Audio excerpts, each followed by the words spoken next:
Cette série de vidéos concernant les défauts de traduction de Louis II est mise en ligne pour vous faire connaître le texte original des versets en question afin que vous puissiez mieux comprendre la Bible et non pas pour vous décourager à la lire. Bonjour, shalom, je suis serviteur de Dieu, Alan Rich. Bienvenue sur ma chaîne principale, Preacher Alan Rich, sur YouTube. Aujourd'hui, nous allons voir une nouvelle erreur de traduction de Louis II.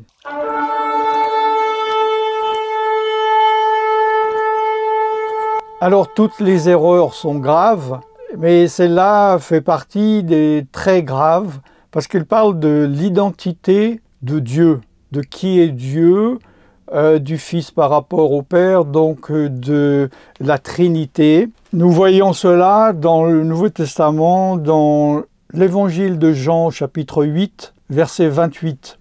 Vous pouvez lire évidemment tout le chapitre pour comprendre le contexte, qui est très important, parce que de nouveau, c'est très grave de toujours sortir des versets hors contexte, on peut en faire ce que l'on veut. Là, les pharisiens reprochaient à Yeshua, à Jésus, par exemple au verset 13, « Tu rends témoignage de toi-même.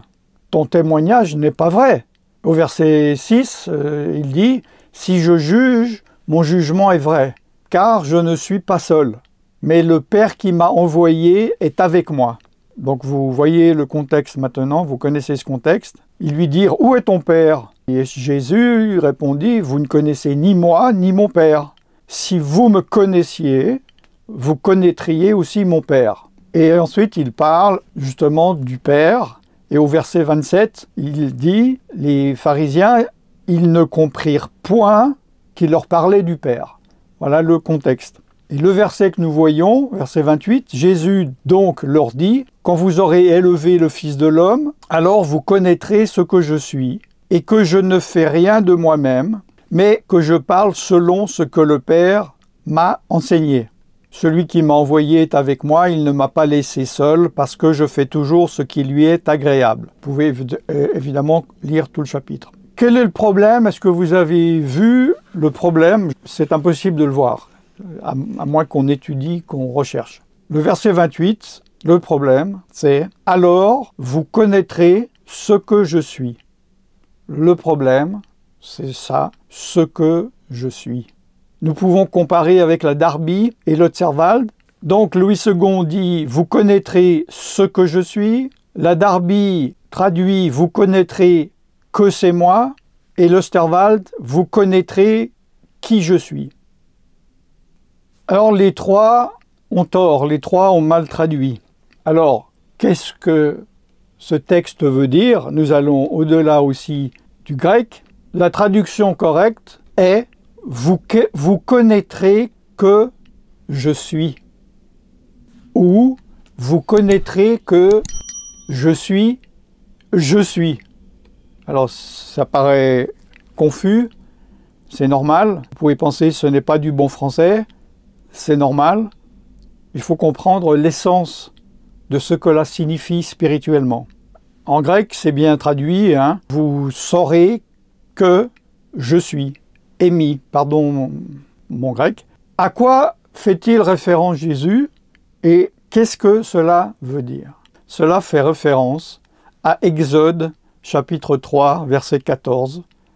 Dieu dit à Moïse, « Je suis celui qui suis. » Et il ajouta, « C'est ainsi que tu répondras aux enfants d'Israël, celui qui s'appelle « Je suis » m'a envoyé vers vous. » Pourquoi Dieu dit-il ça? Parce que Dieu a parlé à Moïse. Et au verset 13, le verset d'avant, Moïse dit à Dieu, « J'irai donc vers les enfants d'Israël, je leur dirai, le Dieu de vos pères m'envoie vers vous, mais s'ils me demandent quel est son nom, que leur répondrai-je? » Et Dieu dit, « Tu diras, celui qui s'appelle « Je suis » m'a envoyé vers vous. » Alors, Louis II a mis entre parenthèses « Je suis » pour dire que c'était un titre, parce que ce n'est pas du français correct. Nous voyons avec la Darby et l'Otserwald, Darby dit « Et Dieu dit à Moïse, je suis celui qui suis, tu diras aux fils d'Israël, je suis m'a envoyé vers vous. » Il a pas mis les en bracket, il a mis en majuscule, je suis. Et Otserwald aussi. En hébreu, donc, c'est bon, que Dieu a dit à Moïse, je suis celui qui suis, ayez Asher, ayez. Et il lui dit, tu lui diras que ayez, ou Aya, bon, je ne veux pas rentrer dans les détails de l'hébreu, m'a envoyé vers vous. Ayez, c'est je suis ou je serai. Ou, voilà. En français, on peut dire, oui, je suis celui qui suis. Bon, ce n'est pas du français, mais on n'est pas dans du littéraire. On est dans la parole de Dieu et il faut comprendre ce que Dieu a voulu dire. Alors revenons à nos moutons de Jean 28. Louis II donc a bien traduit le texte de l'Ancien Testament en mettant entre brackets je suis. Et là, dans le Nouveau Testament, il fait dire à Jésus, vous connaîtrez ce que je suis, c'est-à-dire vous comprendrez qui je suis, mon essence, ce que je suis. Or, ce n'est pas du tout ce qu'il a dit. Il parle par rapport au Père, nous avons vu, et lui, nous avons vu le contexte. Il dit, alors vous connaîtrez que je suis, ayez. Je suis celui qui suis, je suis celui qui est. Le Père et le Fils sont un. Ne manquez pas la vidéo où j'explique l'erreur également qu'il a fait dans ce texte, Louis II, et que un ne veut pas dire, comme les unitaristes croient, qu'il n'y a pas de séparation et de différence entre le Père et le Fils, ils sont un seul, mais ils sont un en unité. Ils sont unis, deux en unité. J'ai déjà tout expliqué aussi si cela vous intéresse par rapport à la Trinité, allez sur la playlist débutant, regardez le thème de la Trinité.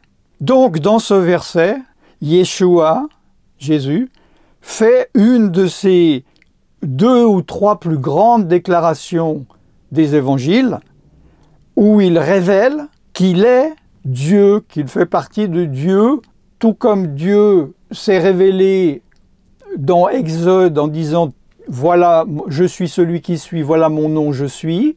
Et là, les pharisiens lui disent « Oui, mais tu es seul ». Il dit « Je ne suis pas seul parce que je suis envoyé par le Père ». Et il explique quelle est son identité, qui il est. Et il dit « Maintenant, vous ne pouvez pas comprendre qui je suis, mais lorsque j'aurai été crucifié, ressuscité, vous connaîtrez que c'est moi, Dieu. Vous connaîtrez que je suis. » Or, dans cette traduction, il dit simplement « Alors vous connaîtrez ce que je suis. Vous comprendrez ma nature. » C'est pas faux, mais c'est pas ça. Je sais qu'il y en a, ils vont me dire, vous jouez sur les mots. Non, c'est très profond et c'est très important. Les mots ne sont pas là pour être joués avec. La Bible est la parole de Dieu. Elle est inspirée par le Saint-Esprit. Il ne faut pas jouer avec ça. Et de nouveau, je me demande pourquoi Louis II, dans l'Ancien Testament, il traduit correctement et là, il ne dit pas, il aurait dû reprendre comme il l'avait écrit, « Alors vous connaîtrez que, et en bracket, je suis ». Mais il ne l'a pas fait. 2 choses importantes concernant cette série par rapport à Louis II. Je réitère que je ne révèle pas ces erreurs pour vous dire « Voyez combien la Bible est mal traduite, arrêtez de la lire ». Je suis là pour vous dire, au contraire, continuez à la lire et faites attention dans ces passages et sachez ce qui est la vérité. Et deuxième chose, au bout d'un certain temps, quand j'aurai fait pas mal de passages sur lui, je ferai une vidéo vous expliquant mon point de vue par rapport à Louis II et en vous donnant mon angle de vue spirituellement pour vous dire pourquoi, à mon avis, il a fait ces erreurs. Je mets toujours entre guillemets ces erreurs parce que ce ne sont pas des erreurs par inadvertance. Ne manquez pas donc la playlist, je mets le lien dans la description sur les autres erreurs de Louis II. Je suis serviteur de Dieu Alain Drich et je vous bénis dans le nom tout-puissant de Yeshua Jésus. Shalom.